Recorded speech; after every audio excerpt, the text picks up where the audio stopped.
नमस्कार दोस्तों, और स्वागत है आपका हमारे चैनल पर, जहां हम जीवन के गहरे रहस्यों और मन की उलझनों को कहानियों के माध्यम से सुलझाने की कोशिश करते हैं। क्या आपके मन में भी कभी ये सवाल तूफान मचाते हैं? आखिर ये मन हर पल, हर क्षण बिना रुके भागता क्यों रहता है? हम एक चीज पर ध्यान केंद्रित करने की कोशिश करते हैं और ये हजारों दिशाओं में भटक जाता है। क्यों? और ये सोचें, ये अनगिनत अंतहीन सोचें जो सुबह आंख खुलने से लेकर रात को नींद आने तक और कभी कभी सपनों में भी हमारा पीछा नहीं छोड़ती। ये क्यों नहीं रुकती? क्या कोई ऐसा बटन है जिसे दबाकर इन्हें शांत किया जा सके? और इन सब के बीच वो एक चीज जिसकी हम सभी को तलाश है, शांति। मन की शांति, आत्मा की शांति। आखिर ये कहां मिलेगी? क्या ये किसी खास जगह पर है, किसी खास इंसान में है, या किसी खास अवस्था में? अगर ये सवाल आपके भी हैं, तो आज की कहानी आपके लिए है। ये कहानी है एक ऐसे ही युवक की जिसके मन में यही 3 प्रश्न ज्वालामुखी की तरह धधक रहे थे, और इन प्रश्नों के उत्तर पाने के लिए वो पहुंच गया तथागत बुद्ध की शरण में। लेकिन बुद्ध ने उसे सीधे सीधे उत्तर नहीं दिए। उन्होंने उसे एक रहस्यमयी यात्रा पर भेजा, कुछ अनुभव करने को कहा, और उन अनुभवों से जो उत्तर उसे मिले, उन्होंने न सिर्फ उसका जीवन बदला, बल्कि उसके पूरे गांव की दिशा ही बदल दी। तो कुर्सी की पेटी बांध लीजिए, अपने मन को थोड़ा खुला रखिए और चलिए हमारे साथ इस आत्मखोज की यात्रा पर। कहानी के अंत में हम आपसे भी एक बहुत महत्वपूर्ण सवाल पूछेंगे, इसलिए हर शब्द को ध्यान से सुनिएगा। और हाँ, अगर कहानी आपको छू जाए तो बीच बीच में अपनी उपस्थिति दर्ज कराते रहिएगा, लाइक, कमेंट और शेयर के माध्यम से। बहुत बहुत समय पहले की बात है। मगध राज्य की उपजाऊ भूमि पर गंगा नदी के किनारे एक छोटा सा हरा भरा गांव था, जिसका नाम था कुसुमपुर। इसी गांव में रहता था एक युवक, अरण्य। नाम का अर्थ था वन, लेकिन उसके मन में वन जैसी शांति नहीं, बल्कि एक घमासान मचा रहता था। अरण्य मेहनती था। उसके पास लहलहाते खेत थे, एक छोटा सा प्यारा सा घर था और एक स्नेहमयी पत्नी थी, मैत्री। बाहरी तौर पर देखने पर लगता था कि अरण्य के पास सब कुछ है जिसकी एक सुखी जीवन के लिए कामना की जा सकती है। लेकिन एक चीज थी जो उसके पास होकर भी नहीं थी, मन की शांति। वो सुबह उठता, खेतों में काम करने जाता, लेकिन उसका मन, वो कभी अतीत की किसी भूली बिसरी घटना पर अटक जाता, तो कभी भविष्य की अनिश्चितताओं में गोते लगाने लगता। अगर इस बार बारिश अच्छी नहीं हुई तो फसल बर्बाद हो जाएगी। कल मैंने सेठ जी से जो बात कही, कहीं उन्हें बुरी तो नहीं लग गई? मेरे बच्चों का भविष्य कैसा होगा? क्या मैं उन्हें एक अच्छा जीवन दे पाऊंगा? लोग मेरे बारे में क्या सोचते होंगे? ये विचार मकड़ी के जाले की तरह उसके मन को हर वक्त घेरे रहते। वो रात को बिस्तर पर जाता तो शरीर थका होता, पर मन घोड़े की तरह दौड़ता रहता। नींद कोसों दूर होती। कभी कभी तो उसे लगता कि उसका सिर फट जाएगा इन अनगिनत विचारों के बोझ से। उसकी पत्नी मैत्रेयी उसकी इस हालत को देखती और चिंतित होती। वो अक्सर कहती, स्वामी, आप इतना क्यों सोचते हैं? जो होना है वो होकर रहेगा। वर्तमान में जिए। अरण्य एक फीकी मुस्कान के साथ कहता, मैत्रेयी, कहना आसान है, पर ये मन मानता कहाँ है? ये तो एक बेलगाम घोड़े की तरह है। गांव के वैद्य ने उसे जड़ी बूटियां दी, पंडित ने ग्रह शांति के उपाय बताए, लेकिन अरण्य के मन की बेचैनी कम न हुई।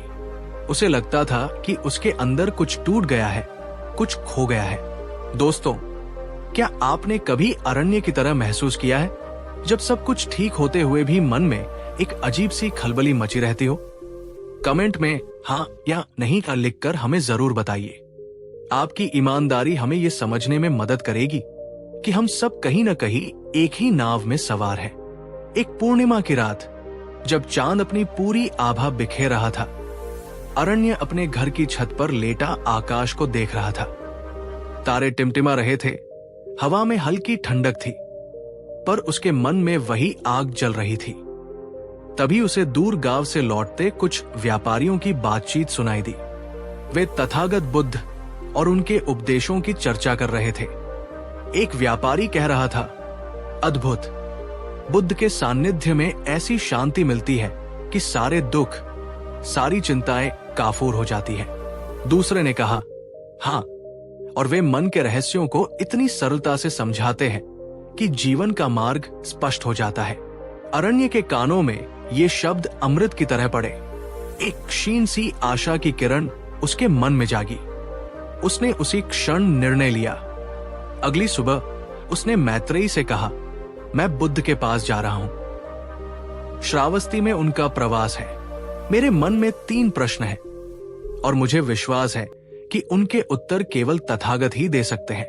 जब तक मुझे अपने प्रश्नों के उत्तर नहीं मिल जाते, मैं वापस नहीं लौटूंगा।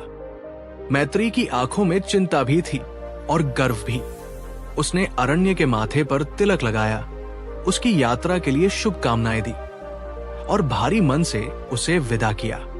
अरण्य ने कई दिनों की कठिन पदयात्रा की। रास्ते में उसने धूप सही, बारिश झेली, कभी भूखा रहा, कभी प्यासा, लेकिन उसके मन में अपने प्रश्नों के उत्तर पाने की जो लगन थी, उसने उसे थकने नहीं दिया। अंततः वो श्रावस्ती के जेतवन विहार पहुंचा, जहां उस समय गौतम बुद्ध अपने भिक्षु संघ के साथ ठहरे हुए थे। हजारों की संख्या में लोग, राजा रंग, ज्ञानी अज्ञानी, सभी बुद्ध के दर्शन और उनके अमृत वचनों को सुनने के लिए एकत्रित थे। वातावरण में एक अद्भुत शांति और पवित्रता व्याप्त थी। अरण्य ने भीड़ में अपना स्थान बनाया। उसने बुद्ध को एक ऊंचे आसन पर विराजमान देखा। उनके चेहरे पर करुणा और शांति का ऐसा तेज था कि अरण्य की आंखें अपने आप झुक गई। बुद्ध का प्रवचन चल रहा था।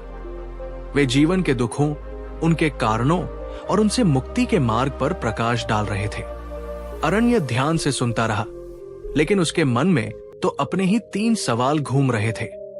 प्रवचन समाप्त होने के बाद जब लोग प्रश्न पूछने के लिए आगे बढ़ रहे थे, अरण्य भी साहस बटोरकर बुद्ध के समक्ष उपस्थित हुआ। उसने हाथ जोड़कर कांपते हुए स्वर में कहा, तथागत, मैं बहुत दूर से अपने मन में 3 प्रश्न लेकर आया हूं, जिन्होंने मेरे जीवन की सारी शांति छीन ली है। कृपया मेरा मार्गदर्शन करें। बुद्ध ने अपनी करुणामयी दृष्टि अरण्य पर डाली। उनके होठों पर एक हल्की सी रहस्यमयी मुस्कान उभरी। उन्होंने धीमे स्वर में कहा, पूछो वत्स, तुम्हारे मन में क्या जिज्ञासा है? अरण्य ने गहरी सांस ली और एक एक करके अपने 3 सवाल बुद्ध के सामने रखे। भगवान, मेरा ये चंचल मन हर समय भागता क्यों रहता है? मैं इसे एक जगह टिकाने की कितनी भी कोशिश करूं, ये सफल क्यों नहीं होता? और भगवान, ये अनगिनत सोचे, ये विचार जो दिन रात मेरे मस्तिष्क में चलते रहते हैं, ये क्यों नहीं रुकती? क्या इन्हें रोकने का कोई उपाय है? और अंततः, भगवान, मुझे सच्ची शांति, मन की स्थायी शांति कहाँ और कैसे मिलेगी? सभा में सन्नाटा छा गया। ये प्रश्न केवल अरण्य के नहीं थे, बल्कि वहां उपस्थित लगभग हर व्यक्ति के मन के प्रश्न थे। सब उत्सुकता से बुद्ध के उत्तर की प्रतीक्षा करने लगे। बुद्ध कुछ क्षण मौन रहे। उनकी आंखें बंद थी, जैसे वे अरण्य के प्रश्नों की गहराई में उतर रहे हों। फिर उन्होंने आंखें खोली और उनकी वही रहस्यमयी मुस्कान और गहरी हो गई। वे बोले, अरण्य, तुम्हारे प्रश्न गहरे हैं और इनके उत्तर भी गहरे हैं। ये ऐसे उत्तर नहीं जो केवल शब्दों से दिए जा सके। इन्हें अनुभव करना होगा, जीना होगा। मैं तुम्हें उत्तर दूंगा, लेकिन सीधे नहीं। पहले तुम्हें कुछ करना होगा, कुछ देखना होगा, कुछ अनुभव करना होगा। क्या तुम तैयार हो? अरण्य ने दृढ़ता से कहा, जी भगवान, मैं आपके आदेश का पालन करने के लिए तैयार हूं। दोस्तों, अगर आप बुद्ध के सामने होते और आपको उनसे केवल एक सवाल पूछने का मौका मिलता, तो वो सवाल क्या होता? आपका सबसे बड़ा जीवन प्रश्न क्या है? नीचे कमेंट सेक्शन में हमारे साथ शेयर कीजिए। क्या पता आपकी जिज्ञासा किसी और को भी अपने सवालों पर सोचने के लिए प्रेरित कर दे। और हाँ, अगर कहानी में बुद्ध के रहस्यमय अंदाज ने आपकी उत्सुकता बढ़ा दी है तो इस वीडियो को एक लाइक तो बनता है। प्लीज अभी लाइक बटन दबा दीजिए। बुद्ध ने अपने एक शिष्य को संकेत किया। शिष्य तुरंत एक मिट्टी का पात्र ले आया जो ऊपर तक पानी से लबालब भरा हुआ था। बुद्ध ने अरण्य से कहा, वत्स, ये जल से भरा पात्र लो। इसे अपने सिर पर इस तरह रखो कि ये गिरे नहीं। अब तुम्हें इस पात्र को सिर पर रखे हुए पूरे जेतवन विहार का एक चक्कर लगाना है। शर्त यह है कि पात्र से पानी की एक बूंद भी नीचे नहीं गिरनी चाहिए। अगर एक बूंद भी गिरी तो तुम्हारी साधना वहीं समाप्त हो जाएगी। और हां, जब तुम लौट कर आओगे तो मैं तुमसे पूछूंगा कि तुमने विहार में क्या क्या देखा। अरण्य चकित हुआ। ये कैसी परीक्षा है? मेरे प्रश्नों का इससे क्या संबंध?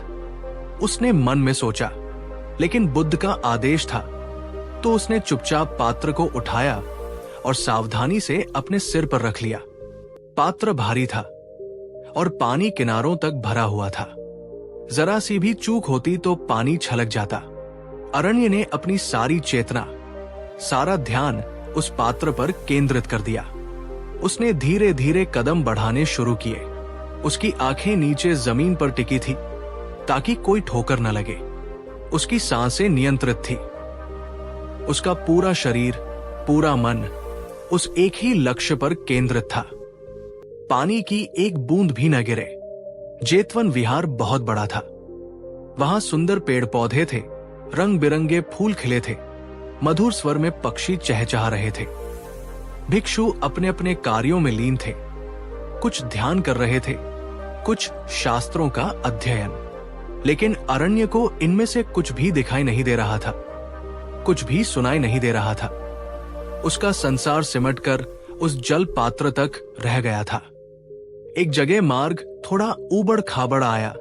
अरण्य की धड़कनें तेज हो गई, पर उसने संतुलन बनाए रखा। एक जगह कुछ बच्चे खेलते हुए उसके पास से गुजरे।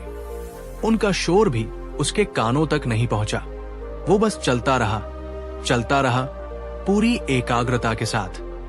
काफी देर बाद जब सूरज ढलने लगा था, अरण्य पसीने से लथपथ लेकिन सफलतापूर्वक विहार का चक्कर पूरा करके बुद्ध के समक्ष उपस्थित हुआ। उसने सावधानी से पात्र को नीचे रखा। पानी की एक बूंद भी नहीं गिरी थी। उसके चेहरे पर एक सफल योद्धा जैसी चमक थी। बुद्ध ने मुस्कुराते हुए पूछा, अरण्य, तुम सकुशल लौट आए और पात्र से जल भी नहीं छलका। ये तो बहुत उत्तम हुआ। अब मुझे बताओ, जब तुम विहार का चक्कर लगा रहे थे तो तुमने क्या क्या देखा? कितने फूल खिले थे? कौन कौन से पक्षी चहचहा रहे थे?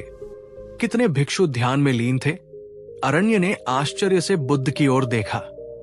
वो बोला, भगवन, क्षमा करें, पर मैंने तो कुछ भी नहीं देखा। मेरा सारा ध्यान तो इस जल पात्र पर था। मुझे डर था कि कहीं पानी की एक बूंद भी न छलक जाए। मुझे तो ये भी याद नहीं कि रास्ते में कौन मिला या आसपास क्या हो रहा था। मैं तो बस इस पात्र को संभाले हुए था। बुद्ध की मुस्कान और चौड़ी हो गई। उन्होंने कहा, वत्स अरण्य, यही तुम्हारे पहले प्रश्न का उत्तर है। अरण्य ने अविश्वास से पूछा, भगवन, मैं समझा नहीं। बुद्ध ने समझाया, मन इसलिए भागता है, मन इसलिए चंचल रहता है क्योंकि तुम उसे कोई एक निश्चित लक्ष्य, कोई एक महत्वपूर्ण कार्य नहीं देते। जब तुम्हारे पास जीवन में कोई ऐसा लक्ष्य होता है जो तुम्हारे लिए जल के इस पात्र जितना ही महत्वपूर्ण हो, जिस पर तुम्हारा सब कुछ दांव पर लगा हो, तो मन अपने आप उस लक्ष्य पर केंद्रित हो जाता है। वो इधर उधर नहीं भागता। जैसे तुम्हारा ध्यान आज इस जल पात्र पर था, वैसे ही जब तुम अपने जीवन के किसी भी कार्य को, चाहे वो छोटा हो या बड़ा, पूरी एकाग्रता, पूरे समर्पण और पूरी सजगता के साथ करते हो, तो मन को भागने का अवसर ही नहीं मिलता।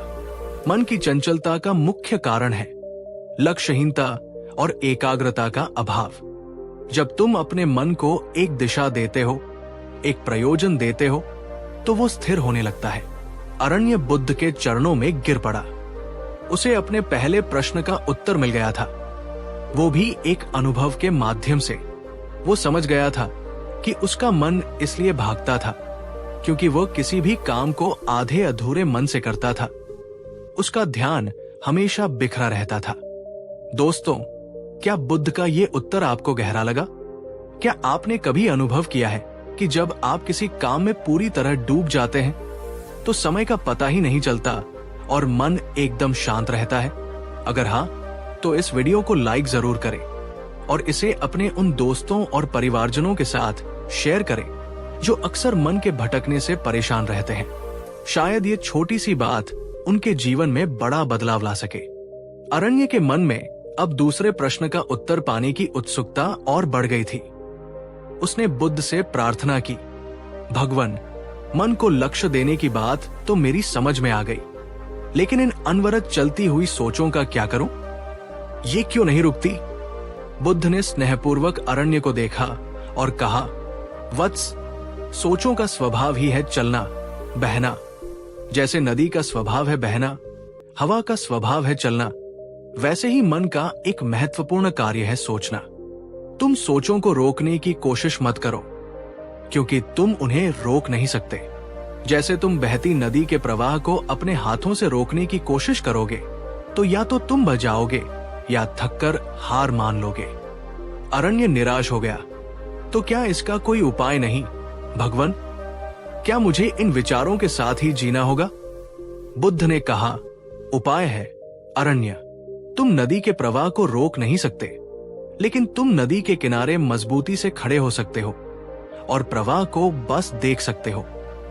तुम नदी में कूदकर उससे लड़ने के बजाय किनारे पर बैठकर उसकी लहरों को तटस्थ भाव से आते जाते देख सकते हो। ध्यान वही किनारा है। फिर बुद्ध ने अरण्य को आनापानसती ध्यान की विधि सिखाई, अपनी आती जाती सांसों के प्रति सजग होना। उन्होंने कहा, अरण्य, अगले 7 दिनों तक तुम प्रतिदिन सुबह और शाम एक शांत स्थान पर बैठकर बस अपनी सांसों पर ध्यान केंद्रित करोगे।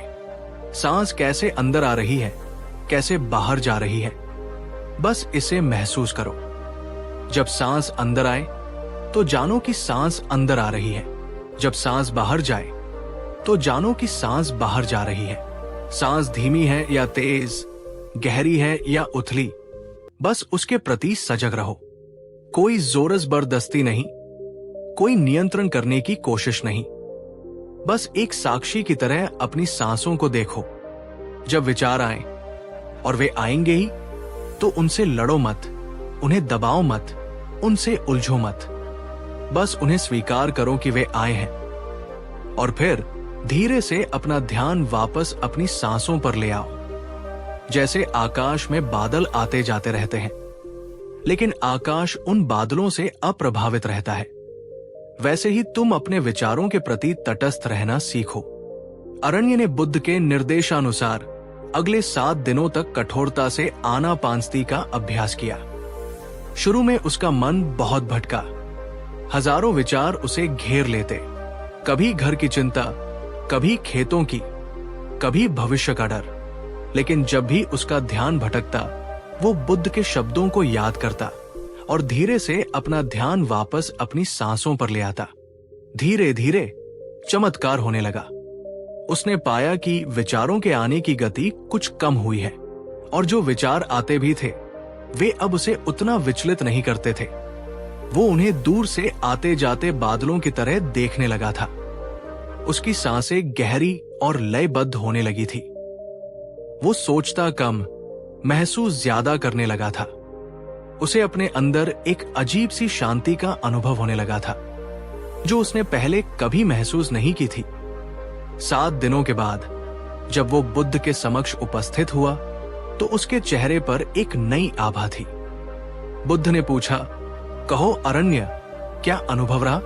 अरण्य ने कहा, भगवान, मैं सोचों को रोक तो नहीं पाया, लेकिन अब वे मुझे नियंत्रित नहीं करती। मैंने उन्हें देखना सीख लिया है, उनसे दूरी बनाना सीख लिया है, और जब मैं अपनी सांसों पर ध्यान केंद्रित करता हूं, तो मन अपने आप शांत होने लगता है। जैसे किसी तूफानी समुद्र में लंगर डालने से नाव स्थिर हो जाती है, वैसे ही सांसों पर ध्यान मेरे मन के लिए लंगर का काम करता है। बुद्ध मुस्कुराए। तुम समझ गए अरण्य। सोचे समस्या नहीं है, समस्या है उन सोचों से तादात्म्य स्थापित कर लेना, उनसे उलझ जाना। जब तुम साक्षी भाव से उन्हें देखना सीख जाते हो तो उनका प्रभाव क्षीण हो जाता है। श्वास वर्तमान क्षण का प्रवेश द्वार है। जब तुम श्वास के प्रति सजग होते हो तो तुम वर्तमान में होते हो, और वर्तमान में न कोई अतीत का बोझ होता है, न भविष्य की चिंता। अरण्य को अपने दूसरे प्रश्न का भी व्यावहारिक उत्तर मिल चुका था। दोस्तों, आप में से कितने लोग नियमित रूप से ध्यान या मेडिटेशन का अभ्यास करते हैं या कभी करने की कोशिश की है? आपका अनुभव कैसा रहा? कमेंट में ध्यान या मेडिटेशन लिखकर अपना अनुभव हमारे साथ शेयर करें। और अगर आप चाहते हैं कि हम ध्यान की विभिन्न तकनीकों पर एक विस्तृत वीडियो बनाएं, तो वो भी हमें बताइएगा। आपकी प्रतिक्रिया हमारे लिए बहुत महत्वपूर्ण है। अब अरण्य के मन में केवल एक ही प्रश्न शेष था, और शायद सबसे महत्वपूर्ण प्रश्न, भगवान, सच्ची शांति कहाँ मिलेगी? उसने बुद्ध से यही प्रश्न दोहराया।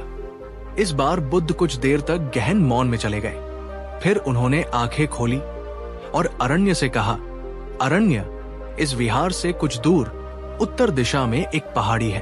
उस पहाड़ी पर कुछ सन्यासी वर्षों से कठोर तपस्या कर रहे हैं। कोई कांटों की शैया पर लेटा है, कोई एक पैर पर खड़ा है, कोई मौन व्रत धारण किए हुए है, कोई निराहार है।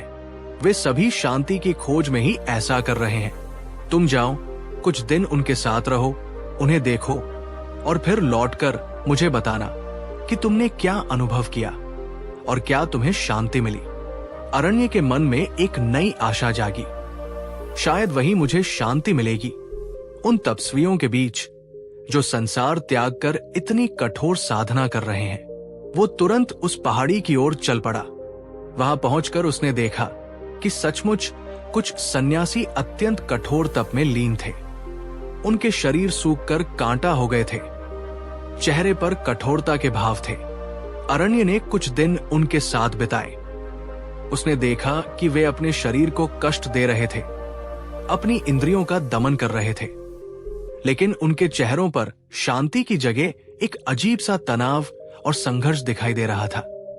वे एक दूसरे से भी बहुत कम बात करते थे, और अगर करते भी थे तो उसमें एक प्रतिस्पर्धा का भाव होता था कि कौन ज्यादा कठोर तप कर रहा है। अरण्य को वहां घुटन महसूस होने लगी। उसे वहां शांति का लेश मात्र भी अनुभव नहीं हुआ। कुछ दिनों बाद वो निराश होकर बुद्ध के पास लौट आया। बुद्ध ने उसे देखते ही पूछा, कहो अरण्य, क्या तुम्हें उन तपस्वियों के बीच शांति मिली? अरण्य ने दुखी स्वर में कहा, नहीं भगवान, वहां शांति नहीं थी। वहां तो संघर्ष था, पीड़ा थी, अहंकार था। वे लोग शांति की खोज में खुद से ही लड़ रहे थे। मुझे तो वहां एक पल के लिए भी शांति का अनुभव नहीं हुआ।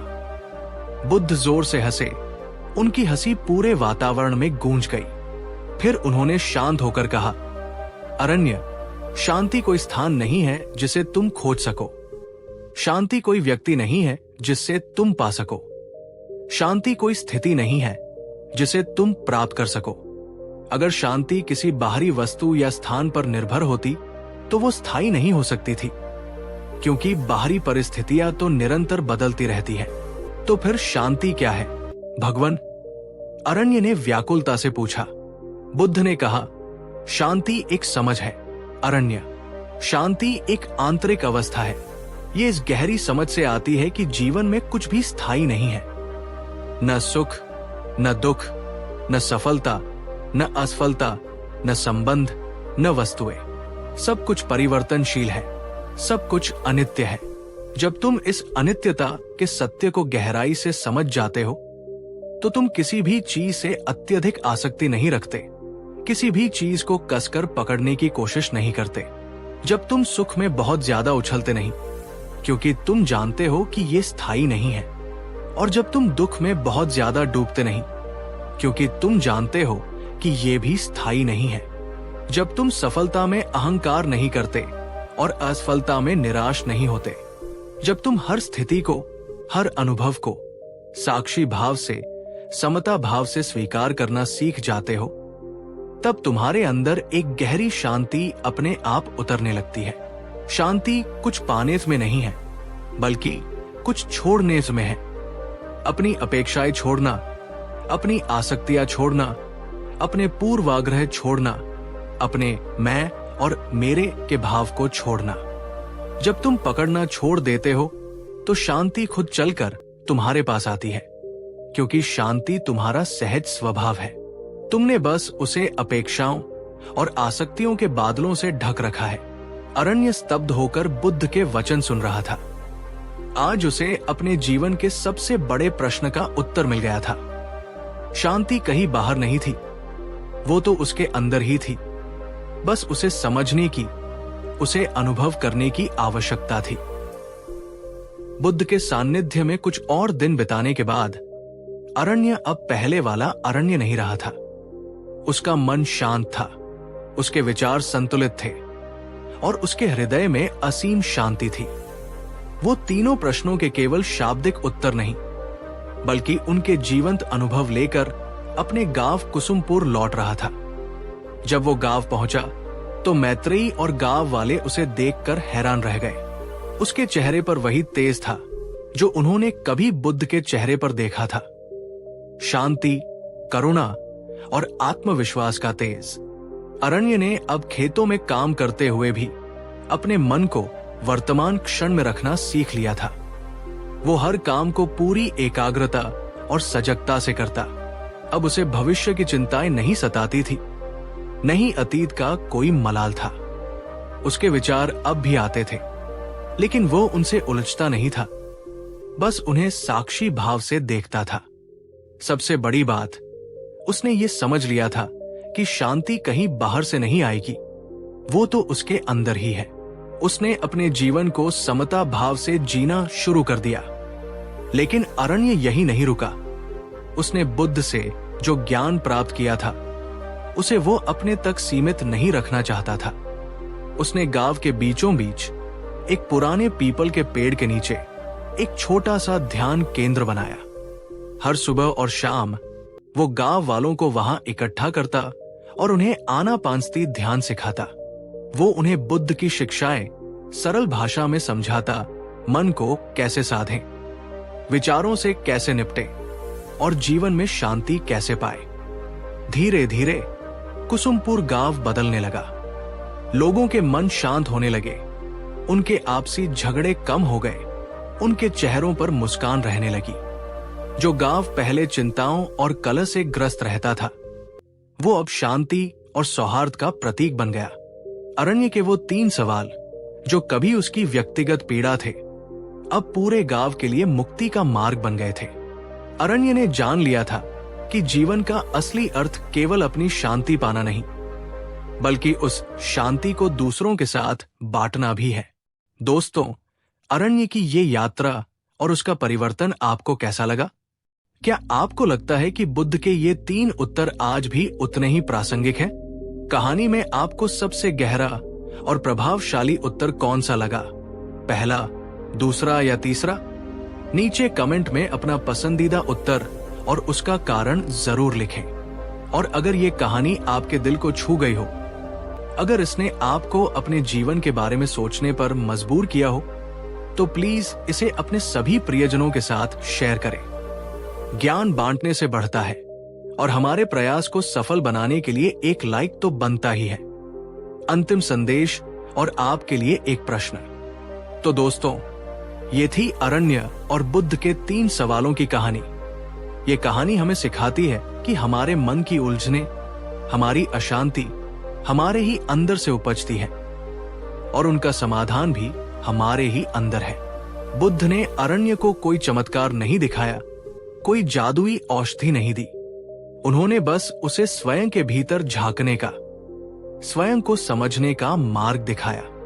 मन भागता है क्योंकि उसे सही दिशा और एकाग्रता का अभ्यास नहीं कराया गया। सोचे नहीं रुकती क्योंकि हम उन्हें रोकने की व्यर्थ कोशिश करते हैं, बजाय उन्हें साक्षी भाव से देखने के। और शांति कहीं बाहर नहीं मिलती। वो तो अनित्यता को समझने और आसक्तियों को त्यागने से हमारे भीतर ही प्रकट होती है। ये यात्रा हर किसी के लिए व्यक्तिगत है। इसमें समय लग सकता है, धैर्य की आवश्यकता हो सकती है, लेकिन ये असंभव नहीं है। अब जैसा कि हमने वादा किया था, कहानी के अंत में एक सवाल आपके लिए। इन 3 प्रश्नों में से मन क्यों भागता है, सोच क्यों नहीं रुकती, या शांति कहां मिलेगी? कौन सा प्रश्न आज आपके जीवन से सबसे ज्यादा जुड़ा हुआ महसूस होता है? और आप उस दिशा में सुधार लाने के लिए आज से क्या एक छोटा सा कदम उठाने का संकल्प लेंगे? आपका जवाब हमारे लिए बहुत मायने रखता है। नीचे कमेंट सेक्शन में अपने विचार खुलकर साझा करें। याद रखिए, हर बड़ा बदलाव एक छोटे से कदम से ही शुरू होता है। अगर आप ऐसी ही और प्रेरणादायक कहानियां और जीवन को बदलने वाले विचार सुनना चाहते हैं, तो हमारे चैनल को सब्सक्राइब करना न भूलें। और हाँ, वो जो घंटी वाला आइकॉन है, बेल आइकन, उसे भी जरूर दबा दें, ताकि हमारी कोई भी नई कहानी आपसे छूट न जाए। अगली बार फिर मिलेंगे एक नई कहानी, एक नई खोज के साथ। तब तक अपना ख्याल रखें, सजग रहें और शांति की अपनी आंतरिक यात्रा पर चलते रहें। धन्यवाद। नमस्कार। कहानी 2। नमस्कार दोस्तों, और एक बार फिर स्वागत है आपका हमारे चैनल पर, जहां हम जीवन के अनसुलझे रहस्यों और मन की गहराइयों में छिपे सत्य को खोजने का प्रयास करते हैं। आज का विषय कुछ ऐसा है जिससे हम सब जाने अनजाने हर रोज जूझते हैं। क्या आपने कभी महसूस किया है कि आप अपने मन पर पूरा नियंत्रण रखना चाहते हैं, शांति पाना चाहते हैं, ध्यान में गहरे उतरना चाहते हैं, लेकिन कुछ अदृश्य शक्तियां हैं जो आपको बार बार पीछे खींच लेती हैं? क्या आपने कभी सोचा है कि आपके अपने ही मन के भीतर कुछ ऐसे चोर छिपे हो सकते हैं जो चुपके से आपकी शांति, आपकी एकाग्रता, आपकी खुशियां और आपके जीवन की सबसे कीमती ऊर्जा को चुरा रहे हैं? और सबसे बड़ी विडंबना यह है कि इन चोरों से हम सब कभी न कभी हारते ही हैं। आज हम आपको एक ऐसी ही कहानी सुनाने जा रहे हैं जो तथागत बुद्ध की प्रज्ञा से आलोकित है। ये कहानी है एक ऐसे साधक की जो वर्षों से मन को जीतने की कोशिश कर रहा था, लेकिन असफल हो रहा था। और जब वो बुद्ध की शरण में पहुंचा, तो बुद्ध ने उसे उन 5 महाचोरों का रहस्य बताया जो हर इंसान के मन में घात लगाकर बैठे हैं। ये कहानी न केवल उन चोरों की पहचान कराएगी, बल्कि बुद्ध के दिखाए मार्ग से उनसे बचने और उन पर विजय पाने का रास्ता भी सुझाएगी। तो अपने दिल और दिमाग को खोलकर इस यात्रा में हमारे साथ चलिए। और हाँ, अगर कहानी आपको अंदर तक झकझोर दे, तो अपनी उपस्थिति हमें लाइक, कमेंट और शेयर के माध्यम से जरूर दर्ज कराइएगा। क्या पता ये कहानी आपके जीवन का भी टर्निंग पॉइंट बन जाए। सावन का महीना था। रिमझिम फुहारे बोध गया के पवित्र वनों को और भी हरा भरा और जीवंत बना रही थी। पेड़ों से टपकती बूंदें जैसे प्रकृति का मधुर संगीत हो। वातावरण में एक अद्भुत शांति और पवित्रता थी। लेकिन इसी शांत वातावरण के बीच एक व्यक्ति था जिसके मन में तूफान मचा हुआ था। उसका नाम था धर्मसेन। धर्मसेन कोई साधारण गृहस्थ नहीं था। वो वर्षों से आध्यात्मिक मार्ग पर चलने का प्रयास कर रहा था। उसने कई गुरुओं से ज्ञान लिया था, अनेक शास्त्रों का अध्ययन किया था और घंटों ध्यान में बैठने का अभ्यास करता था। बाहरी तौर पर वो शांत और संयमित दिखता था, लेकिन अंदर से वो टूटा हुआ और हताश महसूस करता था। उसकी सबसे बड़ी समस्या थी उसका अपना मन। वो जब भी ध्यान में बैठता, विचारों की एक अंतहीन भीड़ उसके मस्तिष्क पर धावा बोल देती।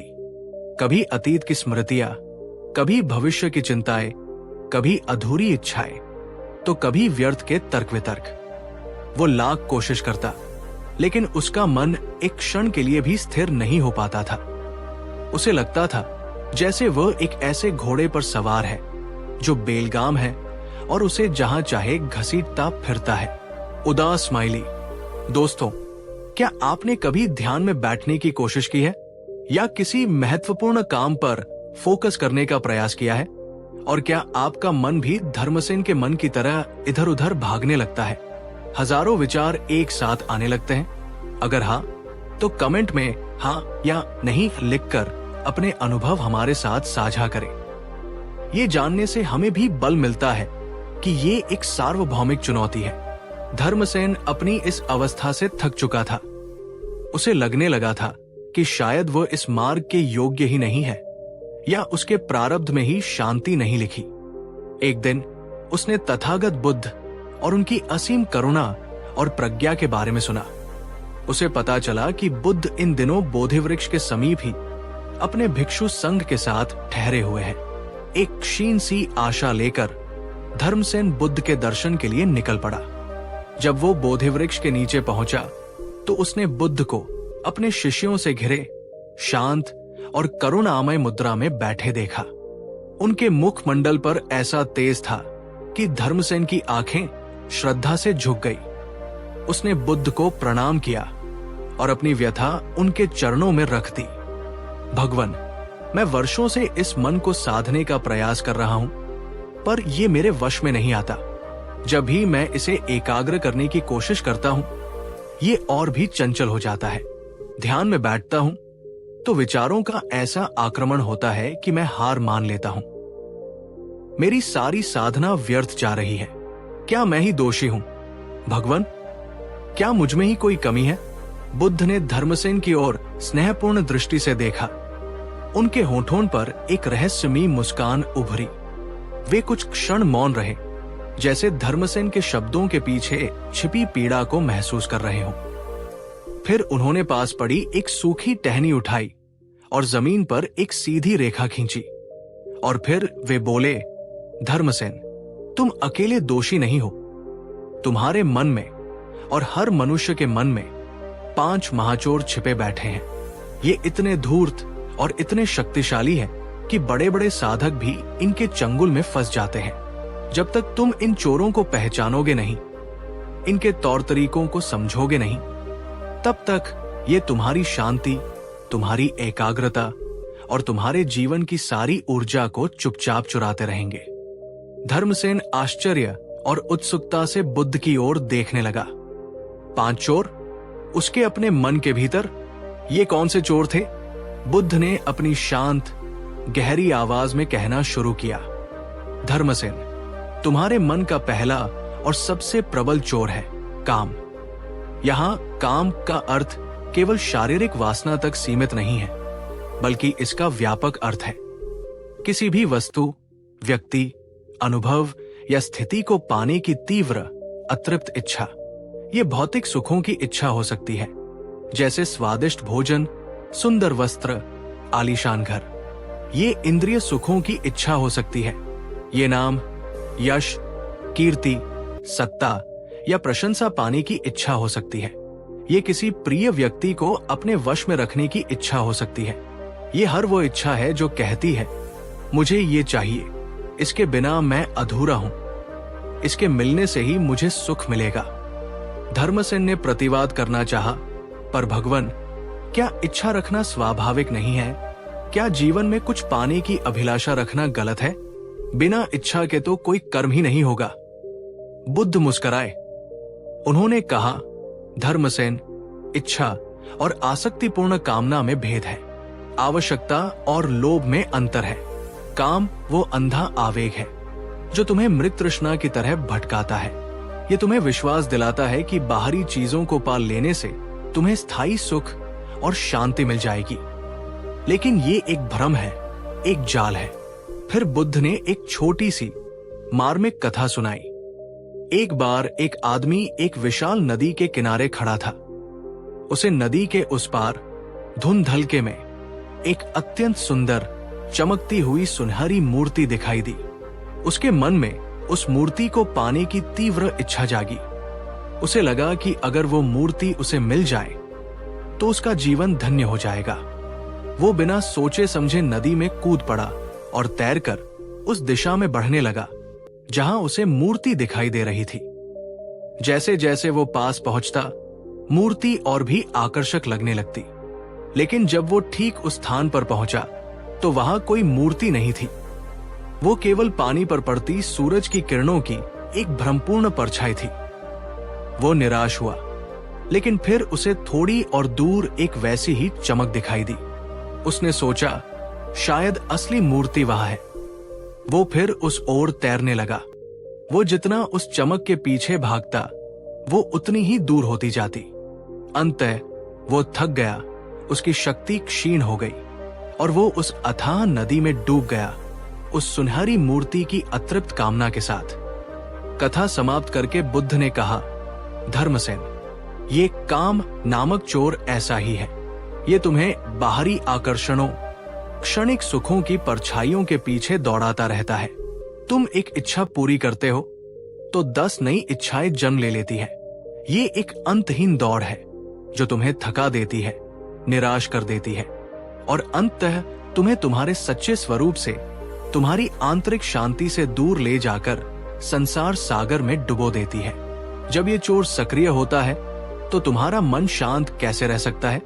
वो तो हर समय कुछ न कुछ पाने, कुछ न कुछ भोगने की योजनाएं बनाता रहेगा।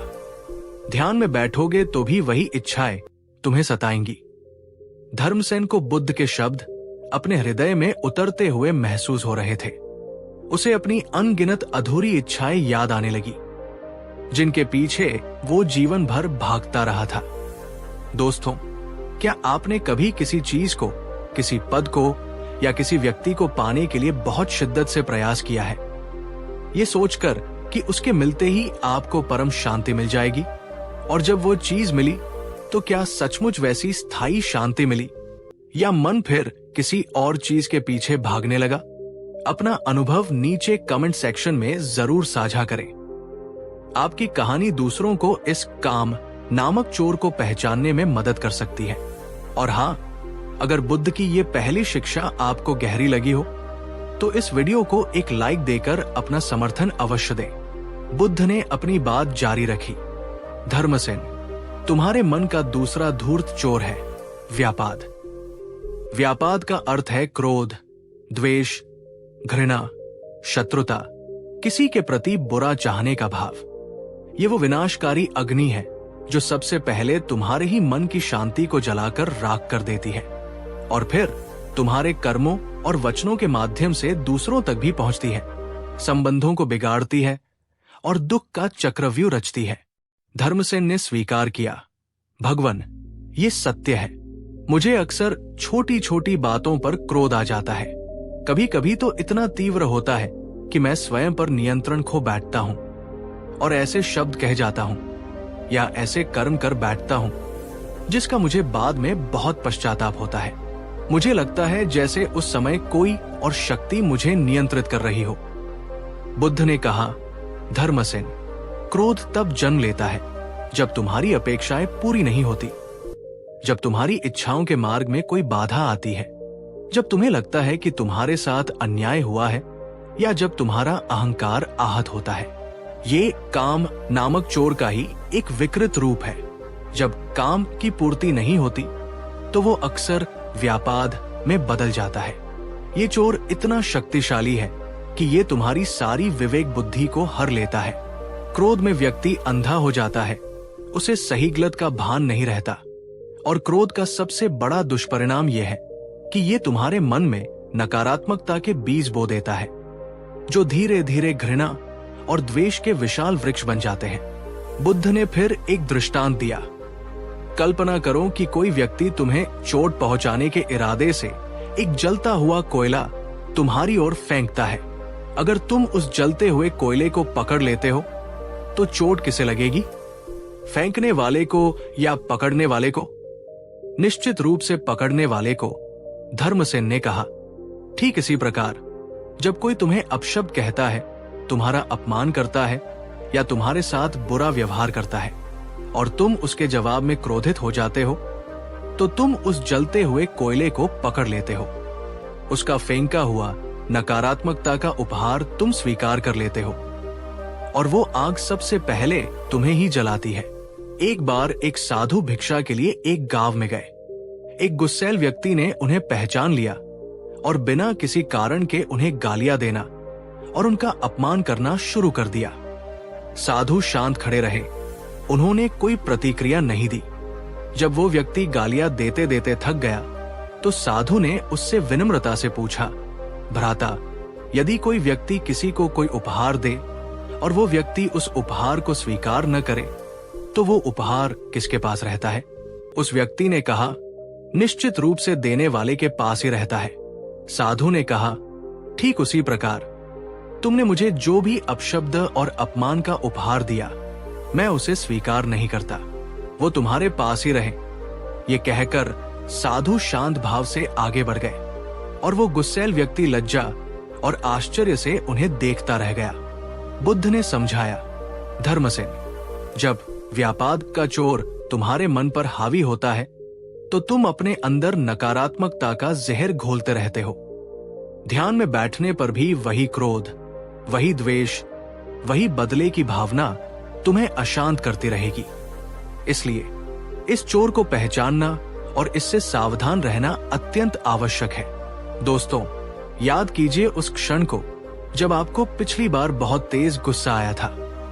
क्या आप उस गुस्से को नियंत्रित कर पाए थे या उसने आपको नियंत्रित कर लिया था? नीचे कमेंट में पूरी ईमानदारी से लिखिए, मैंने खुद को रोका या मैं नहीं रोक पाई। ये आत्म स्वीकृति ही परिवर्तन का पहला कदम है। और अगर आप इस व्यापाद चोर के प्रभाव को कम करने के तरीकों पर एक अलग वीडियो चाहते हैं तो हमें कमेंट में क्रोध प्रबंधन लिखकर बताएं। बुद्ध ने अपनी गंभीर वाणी में तीसरे चोर का परिचय कराया। धर्मसेन, तुम्हारे मन का तीसरा गुप्त शत्रु है स्त्यानमिद्ध। स्त्यान का अर्थ है शारीरिक आलस्य, सुस्ती, कुछ न करने की इच्छा, और मिद्ध का अर्थ है मानसिक जड़ता, विचारों की शिथिलता, मन का भारीपन, उत्साहहीनता। ये चोर बड़ा ही मीठा जहर है। ये तुम्हें आराम और निष्क्रियता के झूठे सुख में डुबोकर तुम्हारी सारी ऊर्जा और संकल्प शक्ति को छीन लेता है। जब ये चोर सक्रिय होता है तो तुम्हारा मन किसी भी अच्छे कार्य में, किसी भी साधना में नहीं लगता। ध्यान में बैठने का मन नहीं करेगा, या बैठोगे भी तो ऊंघ आने लगेगी, मन भारी हो जाएगा। तुम्हें लगेगा कि आज नहीं, कल कर लूंगा, अभी थोड़ी देर और आराम कर लेता हूं। ये कल कभी नहीं आता और तुम आलस्य के दलदल में गहरे धंसते चले जाते हो। धर्मसेन ने सिर झुका लिया।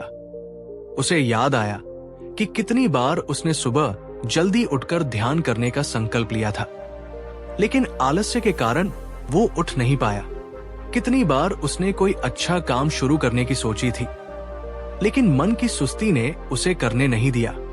बुद्ध ने कहा, ये चोर अक्सर तब ज्यादा प्रभावी होता है जब तुम निराश होते हो या जब तुम्हें अपने प्रयासों का कोई फल नहीं दिखता। ये तुम्हें ये विश्वास दिलाता है कि कुछ करने से कोई फायदा नहीं, सब व्यर्थ है। ये तुम्हारी आत्मा की ज्योति को मंद कर देता है। बुद्ध ने एक और उदाहरण दिया। एक जंगल में आग लग गई। सारे पशु पक्षी अपनी जान बचाने के लिए भाग रहे थे, लेकिन एक बंदर एक ऊंचे पेड़ पर आराम से बैठा था। उसने सोचा, आग अभी बहुत दूर है, मुझ तक नहीं पहुंचेगी, जब पास आएगी तब देखूंगा। वो आलस्य में डूबा रहा। आग तेजी से फैलती गई। जब लपटें उसके पेट तक पहुंची तब बंदर को होश आया, लेकिन तब तक बहुत देर हो चुकी थी। भागने का कोई रास्ता नहीं बचा था और वो अपने आलस्य के कारण उसी पेड़ के साथ जलकर राख हो गया, जबकि दूसरे फुर्तीले जानवर सुरक्षित निकल गए थे। बुद्ध ने समझाया, धर्मसेन, ये जीवन भी एक जलते हुए जंगल की तरह है, जहां दुख और परिवर्तन की अग्नि निरंतर जल रही है। यदि तुम स्त्यानमिद्ध के प्रभाव में आकर साधना और आत्म सुधार के प्रति आलस्य करोगे तो तुम भी इस संसार की अग्नि में जलते रहोगे। ये चोर तुम्हारी आध्यात्मिक प्रगति का सबसे बड़ा बाधक है। ये तुम्हें वर्तमान क्षण की सजगता से दूर ले जाता है और तुम्हें एक धुंधली, निष्क्रिय अवस्था में रखता है। ऐसे में मन की शांति कैसे संभव है? दोस्तों, क्या स्त्यानमिद्ध यानी आलस्य और सुस्ती का चोर अक्सर आपके दरवाजे पर भी दस्तक देता है? क्या आप भी महत्वपूर्ण कामों को टालते रहते हैं? अगर हाँ, तो आप अकेले नहीं हैं, लेकिन पहचानना ही पहला कदम है। अगर आप इस चोर को पहचान गए हैं और इससे लड़ने का संकल्प लेना चाहते हैं, तो इस वीडियो को अभी अपने उन दोस्तों के साथ शेयर करें जो अक्सर कल करे सो आज कर की बजाय आज करे सो कल कर में विश्वास रखते हैं। शायद ये कहानी उन्हें जगा दे। और हाँ, अगर आप आलस्य पर विजय पाने के प्रैक्टिकल तरीकों पर वीडियो चाहते हैं तो आलस्य कमेंट करें। बुद्ध ने धर्मसेन की ओर देखते हुए चौथे चोर का रहस्य खोला। धर्मसेन, तुम्हारे मन का चौथा चतुर चोर है औद्धत्य कौकृत्य। औद्धत्य का अर्थ है मन की बेचैनी, अस्थिरता, एक विचार से दूसरे विचार पर कूदते रहना, किसी भी चीज पर ध्यान केंद्रित न कर पाना। ये बंदर मन की तरह है जो एक डाल से दूसरी डाल पर उछलता कूदता रहता है, कभी शांत नहीं बैठता। और कौकृत्य का अर्थ है पश्चाताप, अपराध बोध, अतीत में की गई गलतियों या न किए गए कामों पर पछताना। ये काश मैंने ऐसा किया होता या काश मैंने वैसा न किया होता वाली भावना है जो तुम्हें अतीत में जकड़े रखती है और वर्तमान को जीने नहीं देती। जब ये चोर सक्रिय होता है तो तुम्हारा मन एक बवंडर की तरह हो जाता है। तुम ध्यान में बैठते हो तो मन या तो भविष्य की योजनाओं और चिंताओं में भागता है, औद्धत्य, या फिर अतीत की भूलों और पछतावों में उलझा रहता है, कौकृत्य। वर्तमान क्षण जो साधना का एकमात्र द्वार है वो तुम्हारे हाथ से निकल जाता है। धर्मसेन ने महसूस किया कि बुद्ध उसके मन की गहराइयों को पढ़ रहे हैं। उसका मन सचमुच ऐसा ही था, कभी भविष्य की अनिश्चितताओं को लेकर बेचैन तो कभी अतीत की गलतियों पर दुखी। बुद्ध ने कहा, औद्धत्य तुम्हें किसी भी चीज में गहरा उतरने नहीं देता। तुम एक किताब पढ़ना शुरू करते हो, थोड़ी देर में मन ऊब जाता है, दूसरी पकड़ने का मन करता है। तुम एक साधना शुरू करते हो, कुछ दिन में परिणाम न मिलने पर दूसरी की ओर भागते हो। ये मन की सतह पर ही तुम्हें भटकाता रहता है और कौकृत्य तुम्हें अपराध बोध और आत्मग्लानि से भर देता है। तुम अपनी ही नजरों में गिर जाते हो। ये तुम्हारी ऊर्जा को नकारात्मक दिशा में बहाता है। अतीत को बदला नहीं जा सकता, लेकिन कौकृत्य तुम्हें उसी में फंसाए रखता है। एक राजा था जिसके पास सब कुछ था, लेकिन वो हमेशा चिंतित और बेचैन रहता था। एक दिन उसने एक ध्यान गुरु से अपनी समस्या बताई। गुरु उसे एक मैदान में ले गए जहां कुछ सैनिक तीरंदाजी का अभ्यास कर रहे थे। गुरु ने राजा से कहा, राजन, उस तीर को देखो जो धनुष से छूट चुका है और अपने लक्ष्य की ओर जा रहा है। क्या तुम अब उस तीर की दिशा बदल सकते हो या उसे वापस बुला सकते हो? राजा ने कहा, नहीं गुरुदेव, जो तीर छूट गया उसे वापस नहीं लाया जा सकता। गुरु ने कहा, ठीक इसी प्रकार अतीत में जो कर्म हो चुके हैं वे उस छूटे हुए तीर की तरह हैं। उन पर पछताने या चिंता करने से वे बदलेंगे नहीं। तुम्हारा ध्यान तो अब अगले तीर पर होना चाहिए जो तुम्हारे तरकश में है, यानी तुम्हारा वर्तमान कर्म। और राजन, जो तीर अभी छोड़ा ही नहीं गया, यानी भविष्य, उसकी व्यर्थ चिंता करने से क्या लाभ? जब समय आएगा तब उसे सावधानी से छोड़ना। बुद्ध ने समझाया, धर्मसेन, औद्धत्य कौकृत्य का चोर तुम्हें वर्तमान क्षण की शक्ति से वंचित कर देता है। शांति और एकाग्रता केवल वर्तमान में ही संभव है। जब तक ये चोर तुम्हारे मन में सक्रिय रहेगा, तुम कभी सच्ची शांति का अनुभव नहीं कर पाओगे। दोस्तों, क्या आपका मन भी अक्सर या तो भविष्य की चिंताओं में, औद्धत्य, या अतीत के पछतावों में, कौकृत्य, भटकता रहता है? इन दोनों में से कौन सा पहलू आपको ज्यादा परेशान करता है? नीचे कमेंट में भविष्य की चिंता या अतीत का पछतावा लिखकर हमें बताएं। ये समझने से कि हम कहां अटके हैं, निकलने का रास्ता आसान हो जाता है। अंत में बुद्ध ने उस सबसे सूक्ष्म और शायद सबसे खतरनाक चोर का अनावरण किया। धर्मसेन, तुम्हारे मन का पांचवा, सबसे छिपा हुआ और अक्सर सबसे शक्तिशाली चोर है विचिकित्सा। विचिकित्सा का अर्थ है संदेह, अविश्वास, भ्रम अनिश्चय। ये चोर तुम्हारे मार्ग पर, तुम्हारी क्षमताओं पर, गुरु की शिक्षाओं पर और यहां तक कि स्वयं सत्य पर भी संदेह उत्पन्न करता है। जब ये चोर सक्रिय होता है तो तुम्हारे मन में ऐसे विचार उठते हैं, क्या मैं सही मार्ग पर हूं? क्या ये साधना सच में काम करेगी? क्या बुद्ध की शिक्षाएं मेरे लिए हैं? क्या मुझे कभी मुक्ति मिलेगी? या ये सब व्यर्थ है? ये संदेह तुम्हारी श्रद्धा को, तुम्हारे विश्वास को, तुम्हारे उत्साह को दीमक की तरह खा जाता है। ये तुम्हें आगे बढ़ने से रोकता है। तुम कोई भी कार्य पूरे मन से, पूरे विश्वास से नहीं कर पाते, और जहां विश्वास नहीं वहां सफलता कैसे मिलेगी? धर्मसेन का सिर शर्म से झुक गया। उसे याद आया कि कितनी बार उसके मन में ऐसे संदेह उठे थे। कितनी बार उसने अपनी साधना को बीच में ही छोड़ देने का सोचा था, ये मानकर कि ये उसके वश का नहीं है। बुद्ध ने कहा, विचिकित्सा का चोर बड़ा ही धूर्त है। ये अक्सर ज्ञान और तर्क का मुखौटा पहन कर आता है। ये तुम्हें अपनी बुद्धि पर गर्व करना सिखाता है और हर चीज पर प्रश्न चिन्ह लगाने के लिए प्रेरित करता है।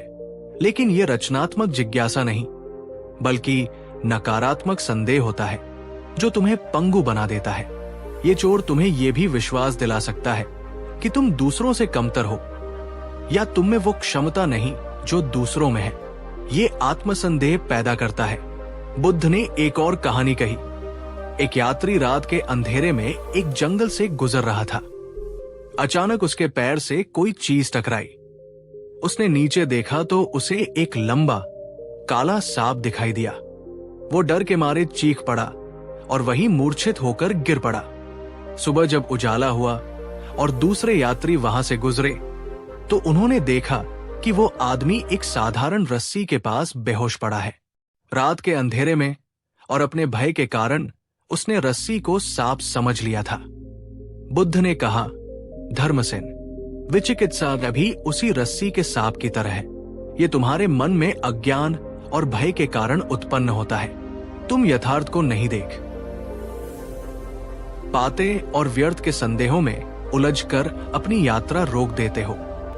जब तक तुम इस संदेह के चोर को नहीं पहचानोगे और ज्ञान के प्रकाश से इसे दूर नहीं करोगे, तब तक तुम कभी भी निर्भय होकर अपने मार्ग पर आगे नहीं बढ़ पाओगे और नहीं सच्ची शांति को उपलब्ध होगे। धर्मसेन की आंखों से आंसू बहने लगे। उसे आज पहली बार अपने मन के इन 5 महाशत्रुओं का स्पष्ट दर्शन हुआ था। वो समझ गया था कि क्यों उसकी सारी साधना निष्फल हो रही थी। दोस्तों, क्या विचिकित्सा यानी संदेह का चोर कभी आपके मन में भी उठता है? क्या ये आपकी प्रगति में बाधा डालता है? अगर आप इन 5 चोरों को काम, व्यापाद, स्त्यानमिद्ध, औद्धत्य, कौकृत्य और विचिकित्सा को पहचान गए हैं और उनसे लड़ने का संकल्प लेने के लिए प्रेरित हुए हैं, तो इस वीडियो को एक जोरदार लाइक जरूर करें और कमेंट में लिखें, अब मैं अपने मन के चोरों से लड़ने के लिए तैयार हूं। आपका यह संकल्प आपको शक्ति देगा। इन 5 चोरों में से आज आपके जीवन में कौन सा चोर सबसे ज्यादा सक्रिय है और आपकी शांति को सबसे ज्यादा चुरा रहा है? और बुद्ध द्वारा बताए गए समाधानों में से कौन सा एक कदम आप आज से ही उसे कमजोर करने के लिए उठाने का संकल्प लेंगे? अपना चोर और अपना संकल्प नीचे कमेंट सेक्शन में हमारे साथ जरूर साझा करें। आपका लिखा हुआ संकल्प आपके लिए एक रिमाइंडर का काम करेगा और दूसरों को भी प्रेरित करेगा। अगर इस कहानी ने आपके मन के किसी कोने को छुआ है, अगर इसने आपको अपने भीतर झांकने के लिए प्रेरित किया है, तो कृपया इस वीडियो को लाइक करें। इसे अपने उन सभी मित्रों और प्रियजनों के साथ शेयर करें जो मन की उलझनों से जूझ रहे हैं। और हाँ, अगर आप ऐसी ही गहरी और जीवन को बदलने वाली कहानियां और शिक्षाएं पाते रहना चाहते हैं, तो हमारे चैनल को सब्सक्राइब करना बिल्कुल न भूलें और नोटिफिकेशन बेल को भी दबा दें ताकि हमारी कोई भी नई प्रस्तुति आपसे छूट न जाए। कहानी 3। नमस्कार दोस्तों, और एक बार फिर स्वागत है आपका हमारे चैनल पर। आज हम एक ऐसी समस्या पर बात करने जा रहे हैं जिससे शायद हम में से कई लोग कभी न कभी जूझे होंगे। नींद न आना, अनिद्रा, रातें जब दुश्मन बन जाती है, जब बिस्तर कांटों का सेज लगता है, जब आंखें बंद करने पर भी मन में विचारों का बवंडर चलता रहता है और सुबह थकावट और चिड़चिड़ाहट के साथ होती है। क्या ये आपको जाना पहचाना लग रहा है? आज की कहानी एक ऐसे ही व्यक्ति की है जिसका नाम था श्रेनिक। श्रेनिक के पास धन दौलत, मान सम्मान सब कुछ था, लेकिन एक चीज उससे कोसों दूर थी, रात की सुकून भरी नींद। और जब उसकी ये व्यथा तथागत बुद्ध तक पहुंची तो बुद्ध ने उसे कोई जड़ी बूटी या मंत्र नहीं दिया, बल्कि एक ऐसा अनोखा ध्यान, एक ऐसी अद्भुत दृष्टि दी जिसने न केवल उसकी नींद वापस लौटाई बल्कि उसकी चिंता की असली जड़ को ही उखाड़ फेंका। तो चलिए बिना देर किए श्रेनिक की इस यात्रा में शामिल होते हैं और देखते हैं कि कैसे बुद्ध ने उसे सिखाया कि असली आराम बाहरी साधनों में नहीं बल्कि मन की गहराइयों में छिपा है। और हाँ, कहानी के बीच बीच में हम आपसे कुछ सवाल भी करेंगे और चाहेंगे कि आप अपने विचार हमसे साझा करें। अगर आप भी नींद या चिंता की समस्या से जूझ रहे हैं तो ये कहानी आपके लिए एक नई दिशा खोल सकती है। अंत तक बने रहिएगा। वैशाली नगरी में श्रेनिक नाम का एक अत्यंत धनी व्यापारी रहता था। उसके व्यापार का डंका दूर दूर तक बजता था। सोने चांदी, हीरे मोती, रेशम और मसालों के बड़े बड़े भंडार उसके पास थे। उसका महल जैसा घर सेवकों से भरा रहता था। समाज में उसका बड़ा मान सम्मान था।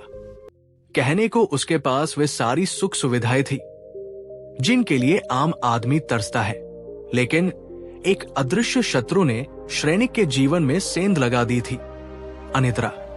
जैसे ही सूरज ढलता और रात अपने काले पंख फैलाती, श्रेनिक का दिल बैठने लगता। उसका आलीशान शयन कक्ष, मखमली बिस्तर, रेशमी चादरें, सब उसे काटने को दौड़ते। वो बिस्तर पर लेटता, आंखें बंद करता, लेकिन नींद तो जैसे उससे रूठ ही गई थी। उसका मन अतीत की सफलताओं और भविष्य की योजनाओं के बीच पेंडुलम की तरह झूलता रहता। कल जो सौदा होने वाला है उसमें कोई गड़बड़ तो नहीं हो जाएगी? मेरे प्रतिद्वंद्वी व्यापारी मेरे खिलाफ कोई षड्यंत्र तो नहीं रच रहे? इतना धन कमा लिया, लेकिन इसकी सुरक्षा कैसे होगी? चोर डाकुओं का भय। अगर मेरा स्वास्थ्य बिगड़ गया तो इस सारे साम्राज्य का क्या होगा? मेरे पुत्र क्या इस विरासत को संभाल पाएंगे? ये और ऐसे ही अनगिनत विचार उसके दिमाग में चींटियों की तरह रेंगते रहते। कभी कभी उसे लगता कि उसका सिर विचारों के बोझ से फट जाएगा। वो करवटें बदलता, उठता, टहलता, ठंडा पानी पीता, लेकिन मन शांत नहीं होता था। रातें जागते जागते बीत जाती और सुबह वो थका हुआ, चिड़चिड़ा और निराश महसूस करता। उसकी इस हालत का असर उसके स्वास्थ्य और उसके काम पर भी पड़ने लगा था। उसकी आंखों के नीचे काले गड्ढे पड़ गए थे, चेहरा पीला और निस्तेज हो गया था। वो छोटी छोटी बातों पर गुस्सा होने लगा था। उसके परिवारजन और कर्मचारी भी उससे डरने लगे थे।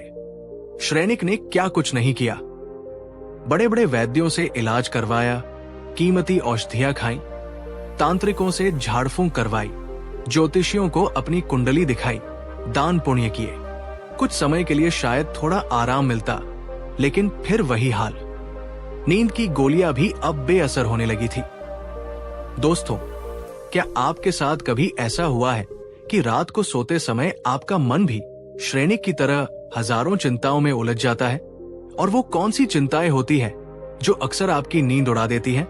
अगर आप सहज महसूस करें तो कमेंट्स में हमारे साथ जरूर शेयर करें।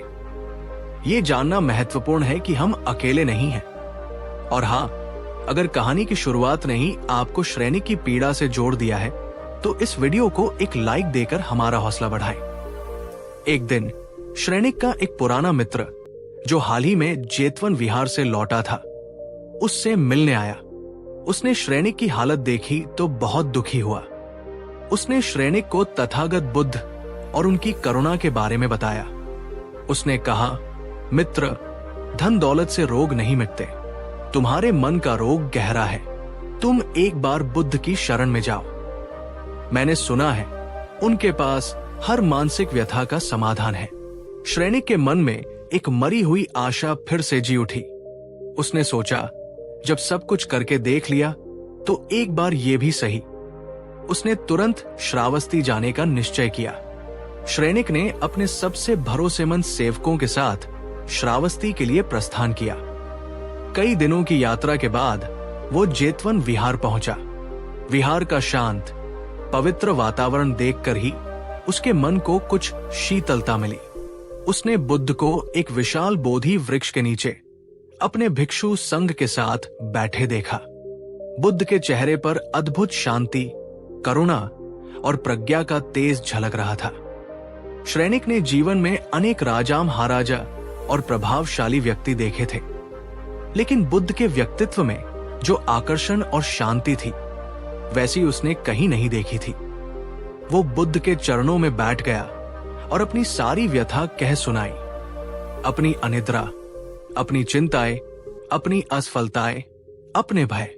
उसकी आंखों से आंसू बह रहे थे। बुद्ध ने धैर्यपूर्वक उसकी सारी बातें सुनी, बिना एक शब्द कहे। जब श्रेनिक कह चुका तो बुद्ध ने अपनी शांत, गहरी दृष्टि उस पर डाली और बस इतना कहा, श्रेनिक, तुम कुछ दिन यही विहार में ठहरो। अपने सेवकों को वापस भेज दो। यहां आश्रम के नियमों का पालन करो, भिक्षुओं के साथ रहो, उनके जैसा जीवन जियो। मैं तुमसे कुछ दिनों बाद बात करूंगा। श्रेनिक हैरान रह गया। उसे उम्मीद थी कि बुद्ध उसे कोई तुरंत उपाय बताएंगे, कोई औषधि देंगे या कोई विशेष मंत्र फूकेंगे, लेकिन उन्होंने तो उसे बस आश्रम में रहने को कह दिया। उसके मन में निराशा और संदेह के विचार उठने लगे। क्या इतने बड़े महात्मा के पास मेरी छोटी सी समस्या का कोई समाधान नहीं, या ये मुझे टाल रहे हैं? लेकिन बुद्ध के व्यक्तित्व में कुछ ऐसा था कि श्रेनिक उनकी बात टाल न सका। उसने भारी मन से अपने सेवकों को विदा किया और विहार में एक साधारण कुटिया में रहने लगा। पहले कुछ दिन श्रेनिक के लिए बहुत कठिन थे। उसे राजसी सुख सुविधाओं की आदत थी। यहां सादा भोजन, कठोर भूमि पर शयन और दिन भर आश्रम के छोटे मोटे काम करने पड़ते थे। झाड़ू लगाना, पानी भरना, भिक्षुओं के पात्र साफ करना। उसका मन बार बार विद्रोह करता। रातें पहले से भी ज्यादा भयानक लगने लगी, क्योंकि अब उसके पास ध्यान भटकाने के लिए भी कुछ नहीं था। वो रोज बुद्ध को देखता। बुद्ध अपने दैनिक कार्यों में लीन रहते, भिक्षुओं को उपदेश देते, आगंतुकों से मिलते, लेकिन श्रेनिक से वे एक शब्द भी नहीं कहते। बस कभी कभी एक हल्की सी मुस्कान दे देते। अगर आप श्रेनिक की जगह होते और बुद्ध आपसे सीधे बात करने के बजाय आपको बस आश्रम में रहने को कहते, तो आपके मन में क्या विचार आते? क्या आप धैर्य रख पाते या निराश होकर लौट जाते? अपने विचार कमेंट सेक्शन में बताइए। और अगर आप जानना चाहते हैं कि बुद्ध ने श्रेनिक के साथ ऐसा क्यों किया, तो कहानी में आगे बने रहिए। और हाँ, इस रहस्य को और लोगों तक पहुंचाने के लिए वीडियो को शेयर करना न भूलें। लगभग